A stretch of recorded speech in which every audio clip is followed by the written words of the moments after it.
Mesdames et messieurs, bonsoir. Vous avez choisi RTI 1. Vous faites bien. Voici les titres de ce 20h.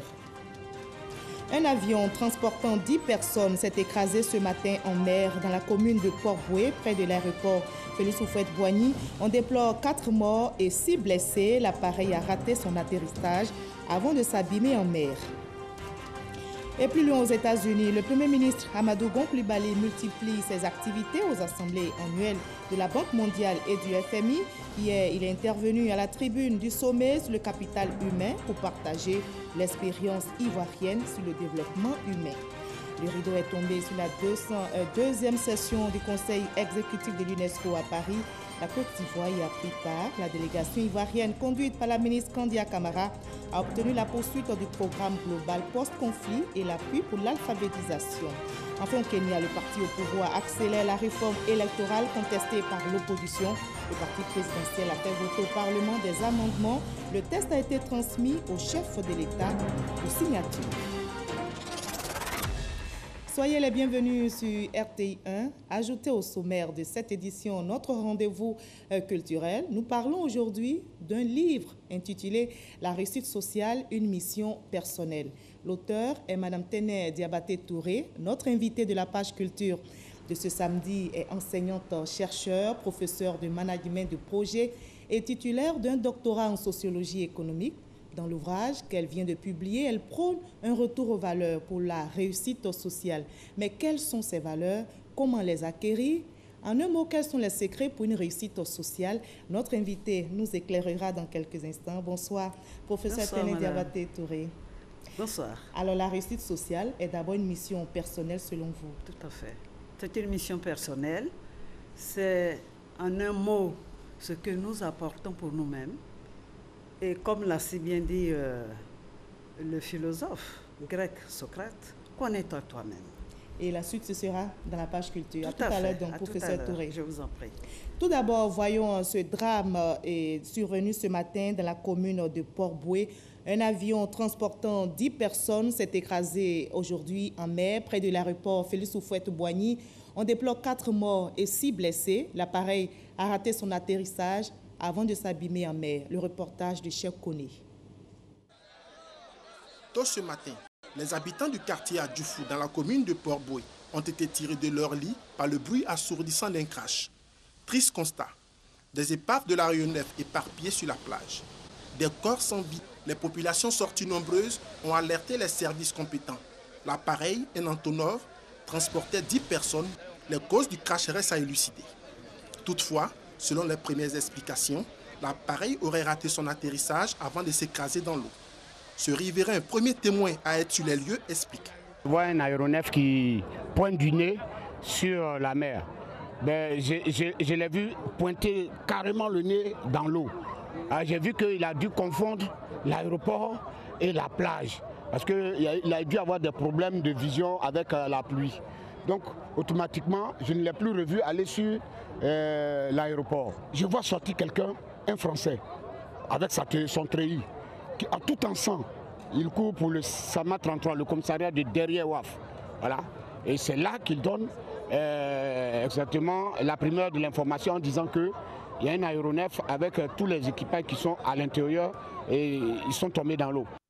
Aussitôt informés, les ministres de l'Intérieur et de la Santé se sont rendus sur les lieux du drame. Ce matin, un avion de type Antonov s'est écrasé donc sur la plage, ici à Port-Bouët, avec à son bord 10 passagers, donc, y compris les membres de l'équipage. Sur les 10 passagers, nous enregistrons 4 personnes mortes et les 6 autres qui sont blessés. Et parmi les 6 blessés, nous avons 4 Français et 2 de nationalité moldave. La prise en charge elle a été immédiate. Il faut saluer à cet effet la prompte réaction des populations riveraines qui ont contribué justement à apporter secours après que l'un des membres de l'équipage, qui était un Français qui s'en est sorti, ait donné l'alerte, n'est-ce pas? Ils ont pu donc secourir déjà les premiers.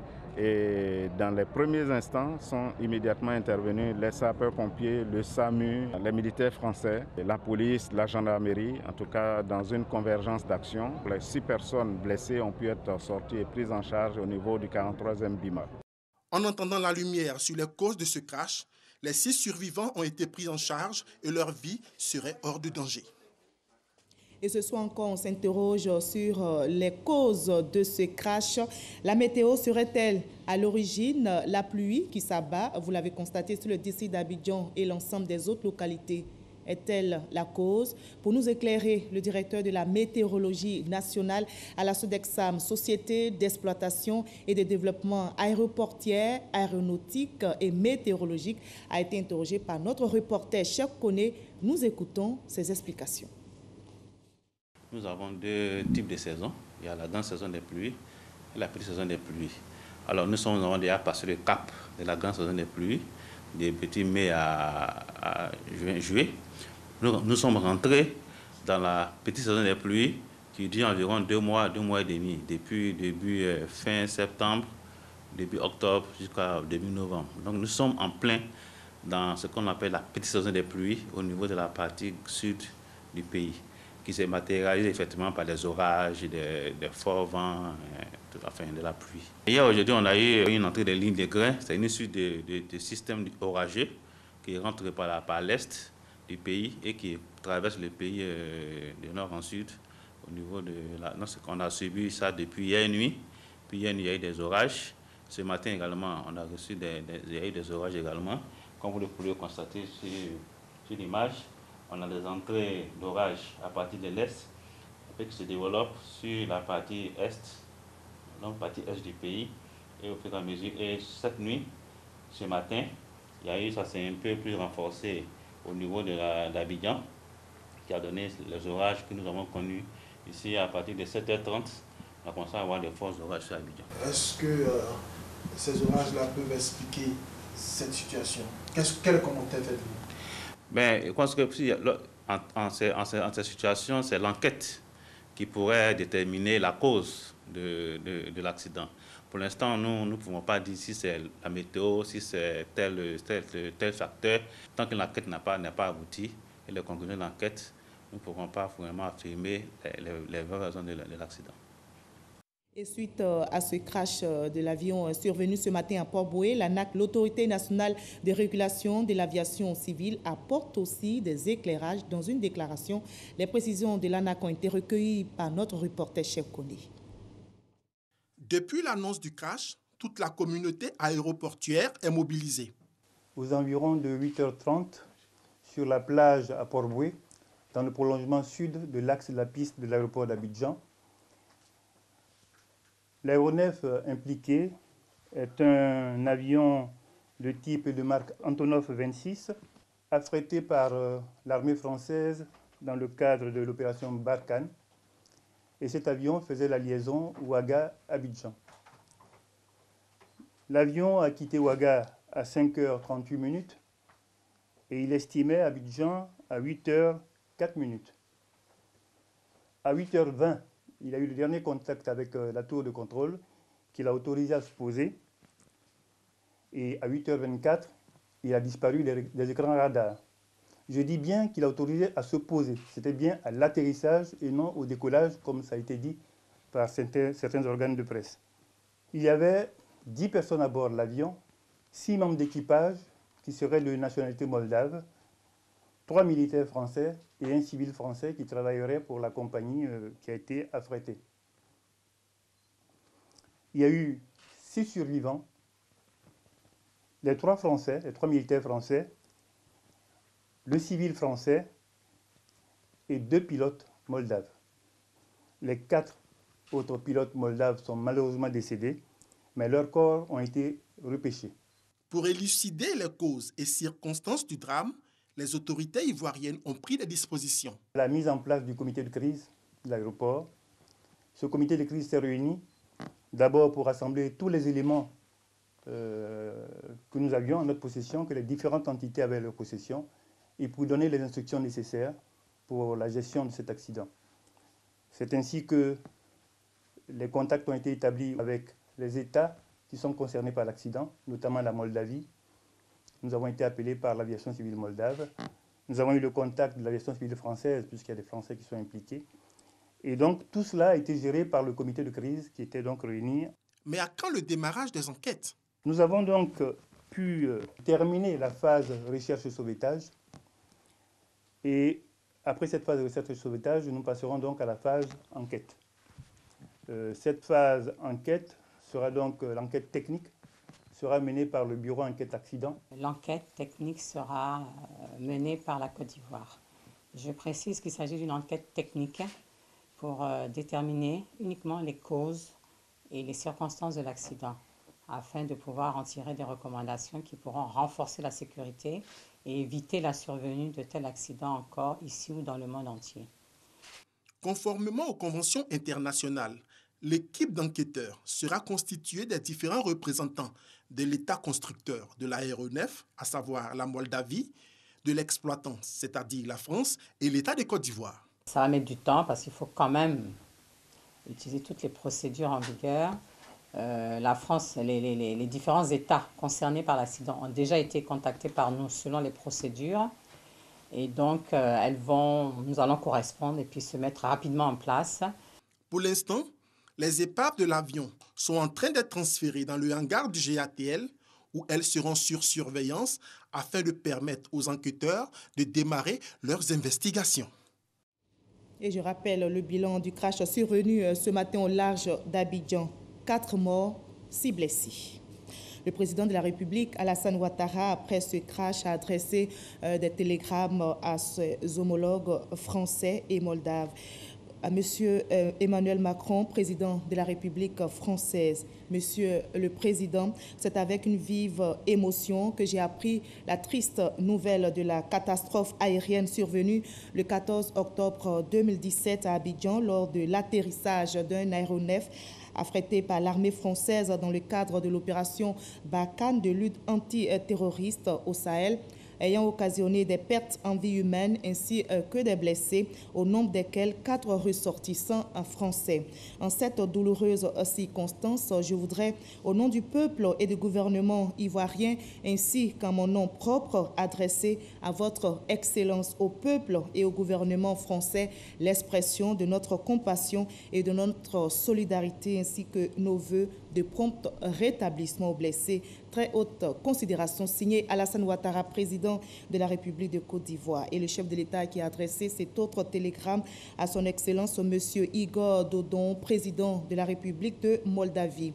Monsieur le Président, c'est avec une vive émotion que j'ai appris la triste nouvelle de la catastrophe aérienne survenue le 14 octobre 2017 à Abidjan lors de l'atterrissage d'un aéronef affrété par l'armée française dans le cadre de l'opération Barkhane de lutte antiterroriste au Sahel, ayant occasionné la mort de 4 ressortissants moldaves ainsi que des blessés, au nombre desquels 2 moldaves. En cette douloureuse circonstance, je voudrais, au nom du peuple et du gouvernement ivoirien ainsi qu'en mon nom propre, exprimer à votre Excellence, au peuple et au gouvernement moldave, mes condoléances les plus attristées. Je prie votre Excellence de bien vouloir traduire aux familles éplorées nos sentiments de profonde compassion et nos vœux de prompt rétablissement aux blessés. Très haute considération, signée Alassane Ouattara, président de la République de Côte d'Ivoire. Et justement, ce samedi matin, une forte pluie a arrosé le district d'Abidjan, causant de nombreux dégâts matériels. Notre équipe de reportage s'est rendue à Bingerville notamment, où la pluie de ce matin a laissé de graves séquelles. Vous allez le voir avec Christ Mondé et Herman Djivé. En moins de 24 heures, que de dégâts causés par les pluies diluviennes. Au quartier CME de Bingerville, ce bâtiment d'un étage s'est écroulé. Les locataires, ayant senti le danger venir, ont pu quitter les lieux avant l'effondrement. Quand nous sommes arrivés, on voyait que la pluie était trop forte. La pluie est rentrée à bas de la maison, puisque la maison était mal placée. Voilà. Donc c'est là, la pluie a pris la maison. Ce matin, on a vu que ça s'écroulait, puisque ça a été rongé par l'eau. Le bas du bâtiment. Ce que vous voyez là. Et la maison a commencé à s'affaisser. Bon, là, si ça tombe là, on prend le coup, hein. L'eau n'aura plus de passage. D'un coup, on se retrouve par derrière, la maison s'est inclinée complètement. Donc, on a eu peur. Et puis, bon, quand il pleut aussi ici, quand il pleut, l'eau rentre dans les maisons. C'est ceux qui sont des bas là. L'eau rentre dans les maisons. Ça rentre par les WC, dans les magasins et tout ça. Donc, on n'avait pas dormi. Selon les résidents, Le bâtiment était construit sur le passage de l'eau. Fort heureusement, aucune perte en vie humaine enregistrée. Selon les prévisions de la météo, de fortes pluies seront enregistrées. Les populations sont invitées à libérer les zones à risque afin d'éviter d'éventuels drames. Nous changeons de décor, nous partons maintenant pour le palais présidentiel où le chef de l'État, Alassane Ouattara, s'est entretenu avec le ministre des Relations extérieures du Brésil. Le renforcement de la coopération entre les deux pays a été évoqué. Explication détaillée avec Viviane Aimé. Renforcer les relations entre le Brésil et la Côte d'Ivoire, c'est le sens de la visite du ministre des Relations extérieures du Brésil, Aloysio Nunes Ferreira, à Abidjan, où il est venu porter ce vendredi une invitation de son gouvernement au président de la République, Alassane Ouattara. Le Brésil et la Côte d'Ivoire ont un intérêt mutuel à ce que leurs relations soient de plus en plus étroites, a-t-il souligné. Une coopération qui peut s'étendre à de nombreux domaines, entre autres la lutte contre le swollen shoot qui menace le verger cacaoyer ivoirien. La Côte d'Ivoire est un pays ami du Brésil, un pays qui se développe, qui se modernise, un pays démocratique. Et nous avons l'intérêt à ce que nos relations soient de plus en plus étroites. Je suis venu avec l'invitation pour que Monsieur le Président de la République puisse nous rendre visite au Brésil. Nous espérons qu'il puisse le faire bientôt. Nous avons une série de dossiers de coopération sur lesquels nous allons nous plonger maintenant, moi et le ministre des Affaires étrangères. Il y a certaines modalités de coopération qui vont très bien, la pêche.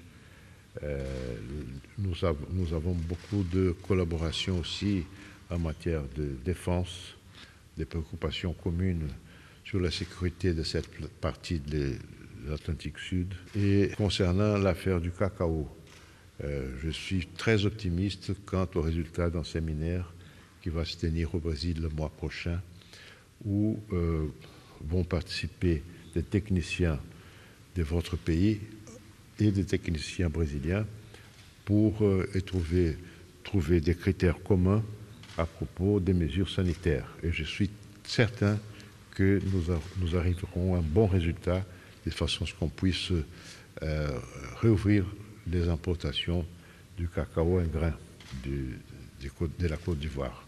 J'insiste sur le fait que pour moi, il a été un très grand honneur de connaître votre président de la République et que j'espère que sa visite au Brésil puisse contribuer à ce que nos relations soient de plus en plus étroites. Classé au rang de pays émergents, le Brésil, à de nombreux égards, peut être considéré comme un modèle pour la Côte d'Ivoire dans son projet d'atteindre l'émergence.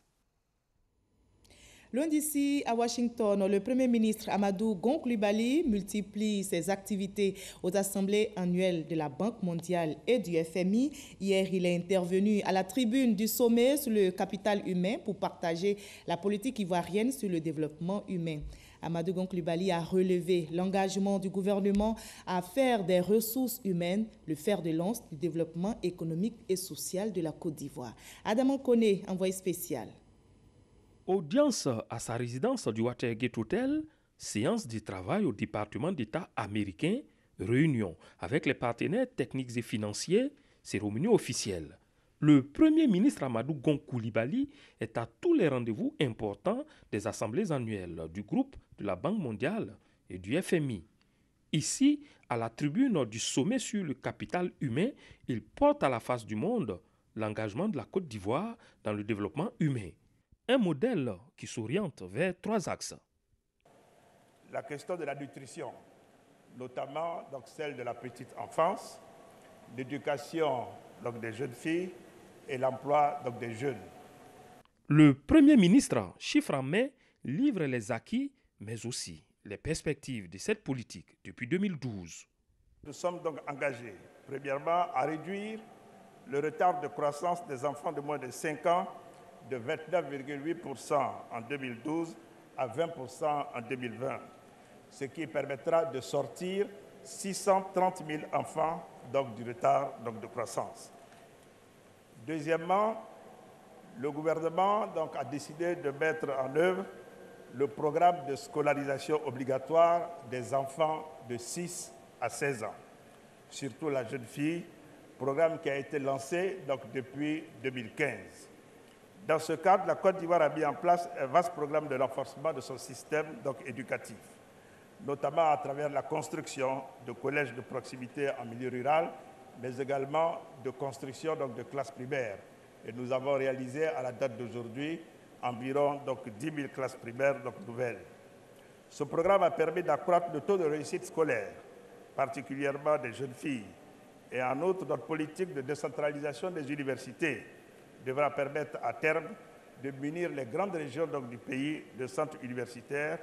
Et nous avons déjà réalisé donc, 5 universités donc, sur la période 2012-2016. Au plan social, dans le cadre de ce programme de scolarisation obligatoire, environ 2 millions de kits scolaires sont distribués aux familles donc, les plus pauvres donc, chaque année. Troisièmement, le gouvernement a mis l'accent sur l'emploi et l'insertion des jeunes en âge de travailler, y compris donc, les personnes en situation de handicap. Et il a permis, sur la période de 2012 à 2016, de créer donc, environ 2 millions d'emplois pour les jeunes de Côte d'Ivoire. Ces résultats, un véritable argument pour le renforcement de la coopération. La mise en œuvre cohérente et efficace de nos priorités en matière de développement du capital humain appelle une synergie de toutes les actions de nos partenaires techniques et financiers, et notamment du groupe de la Banque mondiale. Le Rwanda et la Côte d'Ivoire étaient les 2 pays africains à monter sur la tribune du sommet sur le capital humain qui s'est tenu juste quelques heures après l'ouverture officielle des assemblées annuelles ce vendredi 13 octobre à Washington. Et le rideau est également tombé sur la 202e session du Conseil exécutif de l'UNESCO à Paris, sanctionnée par l'élection de la Française Audrey Azoulay à la tête de l'organisation. La Côte d'Ivoire a pris part à la rencontre. La délégation ivoirienne, conduite par la ministre Kandia Camara, a obtenu la poursuite du programme global post-conflit et l'appui pour l'alphabétisation. Le récit de Sylvie Touré. La 202e session du Conseil exécutif de l'UNESCO a souri à Audrey Azoulay. La Française de 45 ans a été élue à l'issue d'un scrutin serré à plusieurs tours avec 30 voix contre 28 pour son adversaire qatari. L'ex-ministre française de la Culture succède ainsi à Irina Bokova à la tête de l'organisme onusien en charge de l'éducation et de la culture. Deuxième femme à diriger l'UNESCO depuis sa création en 1945, Audrey Azoulay dévoile un pan de son ambition. Les enjeux que porte l'UNESCO sont des enjeux qui sont centraux si la communauté des nations veut atteindre l'agenda 2030 et prévenir les conflits. Parce que c'est par l'éducation, c'est par la culture, c'est par les sciences, c'est par la défense des libertés que nous agirons dans le long terme efficacement. Audrey Azoulay devra cependant faire sans le principal contributeur, les États-Unis. Le pays a mis à exécution ses menaces de retrait suite à l'adhésion de la Palestine à l'UNESCO en 2011. Il a été suivi dans sa décision par Israël qui claque également la porte. Une grande perte pour l'organisation, ont déploré presque en chœur les États membres, dont la Côte d'Ivoire qui a pris part à cette session. Cette rencontre aura plutôt eu des retombées positives pour la Côte d'Ivoire, selon la ministre Kandia Camara.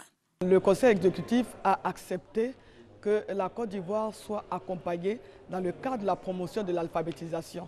Il faut savoir que l'alphabétisation est l'une de nos priorités parce que la Côte d'Ivoire a fait voter une loi pour rendre l'école obligatoire. Et donc cela fait obligation à tous les enfants d'aller à l'école et cela donne la chance à tous nos enfants d'être scolarisés aujourd'hui. Autre acquis pour le pays, la poursuite du programme global post-conflit qui vise la pacification de l'école. La contribution de l'UNESCO dans ce programme est multiforme. Elle a apporté une aide d'1 milliard de francs CFA pour faciliter l'obtention des extraits de naissance aux élèves. Une collaboration que devra poursuivre la nouvelle directrice générale Audrey Azoulay si elle est confirmée en novembre prochain par la conférence générale de l'UNESCO. On reste à Paris où se trouve également le ministre ivoirien des Transports. Amadou Koné a échangé ce matin avec les entreprises en charge de la réalisation du projet métro d'Abidjan. Au centre des discussions, les cahiers de charges et le respect des délais, mais aussi les préparatifs de la cérémonie de lancement. Mamadou Kouassi est sur place. Le projet de construction de la ligne 1 du métro d'Abidjan est effectif. Ce projet rentre dans sa phase pratique dans quelques semaines avec le lancement des travaux par les présidents Alassane Ouattara et Emmanuel Macron. Mais avant, une réunion se tient ici à Paris, à l'ambassade de la Côte d'Ivoire en France.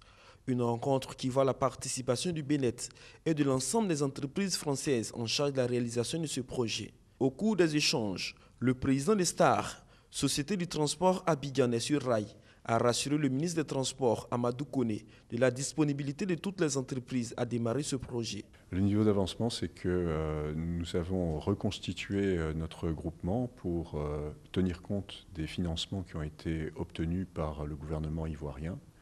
Et donc, dès la reconstitution de notre groupement, nous nous sommes mis à pied d'œuvre pour préparer les études et les propositions techniques et commerciales qui nous permettent d'avancer. Et le projet est bien parti, il est entre de bonnes mains, les entreprises sont très motivées, elles travaillent dur pour avancer le plus rapidement possible. Le ministre des Transports, Amadou Koné, a dit à ses responsables d'entreprise l'impatience du peuple ivoirien à voir la concrétisation du projet du métro d'Abidjan. Une infrastructure qui permettra, selon lui, à Abidjan de répondre aux exigences des grandes métropoles. Pour les sensibiliser à ce que le projet soit réalisé dans les délais. Mais deuxièmement, pour leur dire quel était l'engagement du gouvernement à faire en sorte que ce projet puisse être véritablement lancé avant la fin de l'année. Donc il était important pour nous de venir ici, nous assurer que tout le monde est mobilisé et que le projet pourra effectivement être lancé à partir du moment où le financement maintenant est acquis. En termes de délai des travaux, le premier responsable du transport en Côte d'Ivoire rassure. Nous travaillons et nous envisageons de faire en sorte que une partie du projet soit livrée très rapidement, en tout cas avant la Coupe d'Afrique en 2020, une partie soit livrée et que l'ensemble du projet soit achevé en 2022. Donc c'est ce qui est prévu. Et donc il y a beaucoup de travail pour tenir ces délais et nous comptons sur ces entreprises qui, en la matière, ont démontré déjà leur savoir-faire. Donc nous sommes rassurés quant à la capacité de ces entreprises à nous accompagner pour réaliser ce projet dans les délais que nous nous sommes fixés. La ligne 1 du métro d'Abidjan sera longue de 37 km. Elle partira de la ville d'Aniama à la commune de Port-Boué, tout en desservant les communes d'Abobo, d'Adjamé, du Plateau, de Treichville, de Mahakouri et de Koumassi. Avec ce moyen de transport, l'usager mettra que 40 minutes environ pour parcourir cette distance. Au Kenya, le parti au pouvoir accélère la réforme électorale contestée par l'opposition. Le parti présidentiel a fait voter au Parlement des amendements à la loi électorale. Le texte critiqué stipule notamment que si l'un des deux candidats au second tour d'une présidentielle se retire, la victoire revient automatiquement au candidat qui reste. Le texte a été transmis au chef de l'État pour signature et pourrait entrer en vigueur dans 2 semaines. Et c'est l'heure à présent de parler culture et nous allons nous rendre dans la sous-préfecture de Bessedi-Brignan. Vous allez le voir dans le village de Mafa-Mafou. Le village présente un décor atypique, plein d'eau, apaisant, entouré de bambous, qui a même inspiré les habitants qui ont lancé le concept sous bambou, histoire de faire connaître leur localité. Franck Quadio y était pour nous. Une étendue d'eau brunâtre et une embarcation de fortune à l'ombre des bambous de Chine. Atmosphère bien reposante à 14 km de Bessedi-Brignan, une sous-préfecture du département d'Azopé, sud-ivoirien, le village de Mafa-Mafou.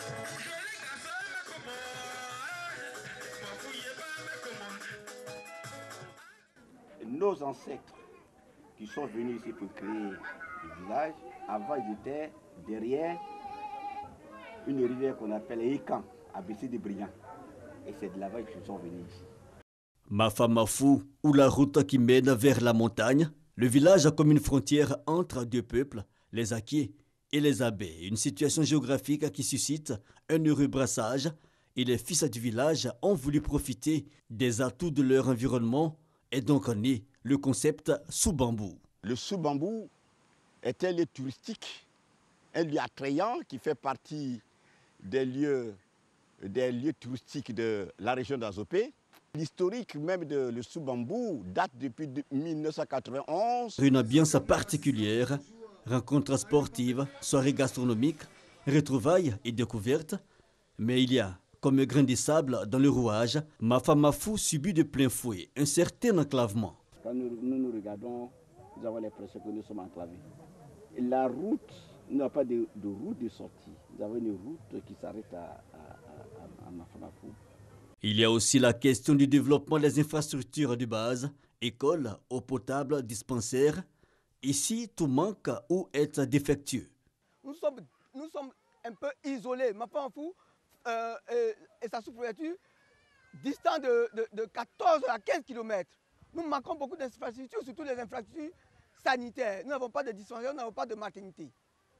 Nous avons le problème de la route. Nous avons des problèmes pour transporter nos matières premières. Le mont Mafa, 7 km plus loin, et la rivière Mafou, entourée de ces bambous ombrageux. Des atouts touristiques qui devraient être mieux mis en avant. La vision de l'émergence selon les populations.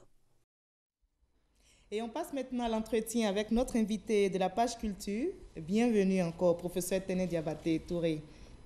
Merci. Vous l'avez dit, chacun de nous a une mission, mission personnelle. Alors vous allez nous dire à quoi consiste cette mission dont vous parlez dans votre ouvrage. Merci madame et merci de m'avoir invité sur votre plateau. Mais deux questions fondamentales quand même, pour que nous disions quelle est notre mission. Et pour pouvoir entrer de plein pied dans cette mission, quelle est la réussite que nous voulons avoir dans la vie en société. Alors, la première question fondamentale qu'il faut se poser, c'est d'abord de nous dire la société désigne des femmes et des hommes en responsabilité de son fonctionnement. Et comment ces femmes et ces hommes s'y prennent-ils? La deuxième question fondamentale, c'est comment les reconnaître, comment les préparer et surtout comment les mettre à l'épreuve. Si vous voulez bien, je voulais illustrer ces deux questions fondamentales par un exemple social du peuple Djoukro, communément appelé Adjoukro. Voyez-vous, vous aviez le niveau fondamental avec le law, le passage du jeune homme à l'âge de la puberté. Et le passage intermédiaire, le fait de génération serait après. Ce serait une cérémonie collective.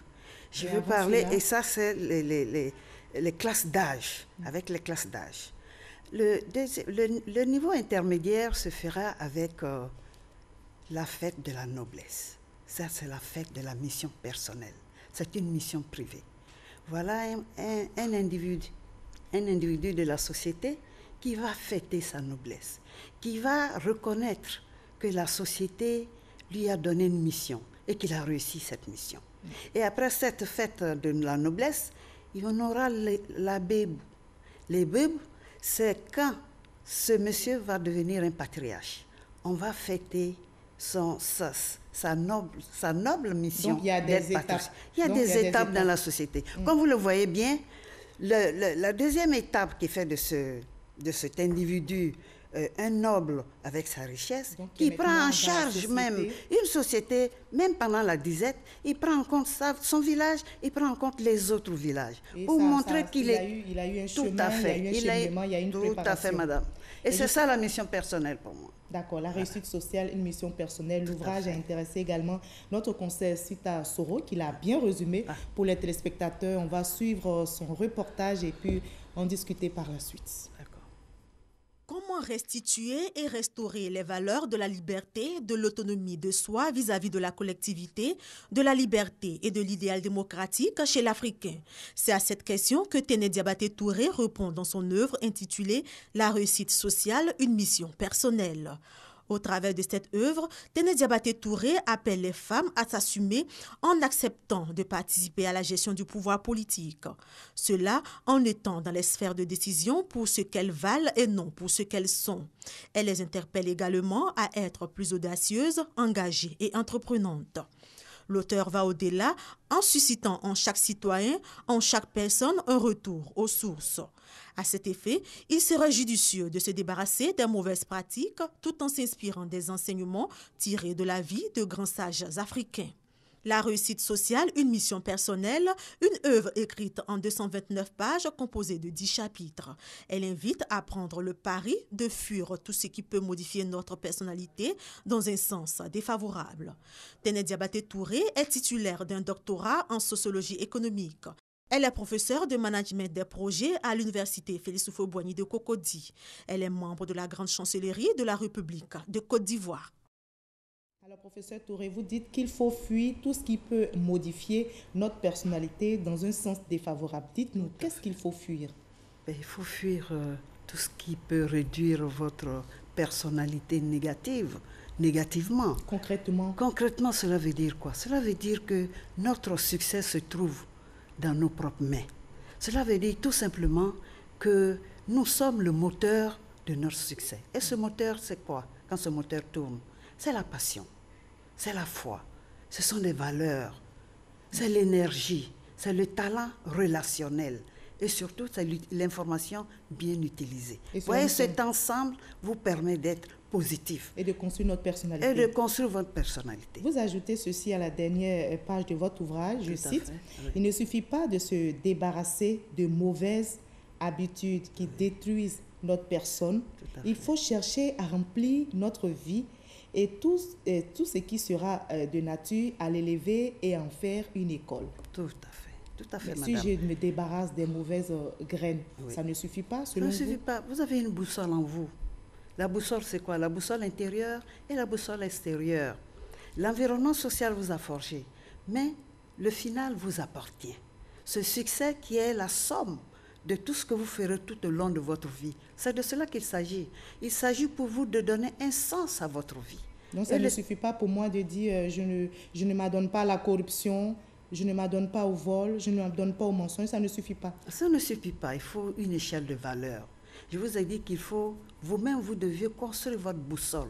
Et cette boussole est aussi bien intérieure qu'extérieure. Pourquoi parlons-nous d'exemplarité? Nous parlons d'exemplarité parce qu'il y a une somme d'expériences. Ce sont des personnes qui sont des personnes gagnantes. Et être une personne gagnante, c'est être une personne authentique, être soi-même. Des personnes qui ont compris le sens de leur vie sur Terre. Et j'en cite d'ailleurs des exemples dans l'ouvrage. Justement, vous dites que dans cette société, il faut savoir conjuguer savoir et savoir-faire. Oui, tout à fait. Si vous êtes renforcé de compétences techniques, sans un savoir-être, mais vous êtes d'accord avec moi, madame, qu'il y a une partie de votre personnalité qui traîne sous l'eau. Il faut faire en sorte qu'il faut émerger cette personnalité. Bien entendu, une personne est comme un iceberg. Vous avez les compétences à l'extérieur, mais en bas, vous avez son tempérament. Et c'est vous qui devez agir sur ce tempérament. Vous devez faire en sorte que vivre en société, chacun de nous a une mission à remplir dans cette société. C'est ce que je voulais dire. Alors justement, quand on a forgé sa personnalité, on arrive à vivre en société et dans ce vivre ensemble-là, il y a un impact considérable sur cet entourage. Quel est cet impact? C'est les liens pacifiques que nous tissons. C'est ça le vivre ensemble. Le bien vivre ensemble, c'est cela. C'est certainement un concept, le vivre ensemble, mais ce qui renforce ce concept, ce sont les liens pacifiques que nous entretenons avec les autres. Vaut mieux tendre une main, vous l'avez dit, cordiale, qu'un chèque barré. Et pourtant, on a besoin d'argent aussi dans la société. C'est vrai, on a besoin d'argent, mais l'argent finit. C'est l'être humain qui reste. C'est la bonne manière de faire qui reste dans la vie. Et c'est de cela qu'il s'agit. Parce que votre environnement social a besoin de cette cordialité. Et c'est cette cordialité qui fonde l'homme lui-même. L'homme en tant qu'humain, je veux dire. Parce qu'aujourd'hui, nous avons une société ouverte. Notre société n'est plus fermée. C'est un village planétaire et un village qui a des tournants de mobilité, aussi bien géographique que sociale. Cette ouverture nous amène à nous replacer en plein dans cette société. Merci beaucoup, professeur Touré. Merci en tout cas d'avoir été notre invité de la page culture de ce soir. La réussite sociale, une mission personnelle. Chacun de nous, nous devrions donc apprendre à nous construire et je pense que la société gagnerait. Merci en tout cas d'avoir été avec nous sur ce plateau. On va refermer ce journal tout en rappelant ce qui concentre l'actualité au niveau national. Un avion transportant 10 personnes s'est écrasé ce matin en mer dans la commune de Port-Bouët, près de l'aéroport Félix Houphouët-Boigny. On déplore 4 morts et 6 blessés. L'appareil a raté son atterrissage avant de s'abîmer en mer. Et je rappelle, le 43e BIMA dément l'information selon laquelle un nouveau décès aurait été enregistré. Il n'en est rien. Le bilan du crash reste inchangé. 4 morts, 6 blessés. Fin de ce 20h. Merci à vous tous de votre aimable attention. On se retrouve avec le même plaisir demain 20h.